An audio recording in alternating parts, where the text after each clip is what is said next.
আকাশ থেকে অঝরে বৃষ্টির পানি পড়তেছে। এই বৃষ্টির পানি কোনো স্বাভাবিক পানি নয়।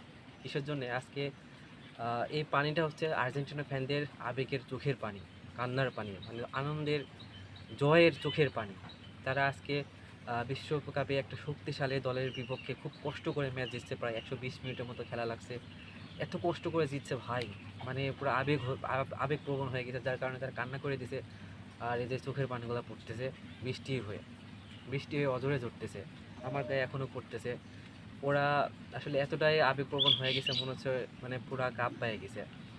আমিও খুব মানে তাদের আনন্দে আমিও আনন্দিত, তাদের গর্বে আমিও গর্বিত। খুব ভাল লাগতেছে। তারা অনেকে বলতেছে, মানে আবেগে কান্না করে বলতেছে যে কেউ গর্তে হিসু করো না, কারণ গর্তের মধ্যে পর্তুজিল লোকায় আছে। আবার এটা বলতেছে এই তারা যে 3টা গোল দিছে, এক্সট্রা টাইমে যে 2টা গোল দিল, সেই গোলগুলো নাকি তারা ইয়াকে দেয়নি, মানে সুইজারল্যান্ডকে দেয়নি, তারা পর্তুজিলকে দিছে, পর্তুজিলের গোয়ায় দিছে, এরকম করে বলতেছে।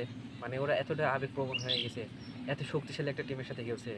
বিশ্বকাপে তো আসলে এরকম শক্তিশালী টিমের সাথে এর আগে কখনো খেলে নাই।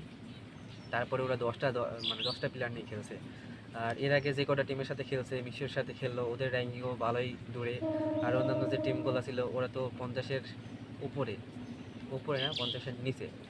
তো এই এত শক্তিশালী একটা টিমের সাথে খেলছে, আর ওরা পুরো আবেগপ্রবণ হয়ে গেছে, যার কারণে যে কান্না এখনও কিন্তু মানে ঝরতেছে, অঝরে ঝরতেছে।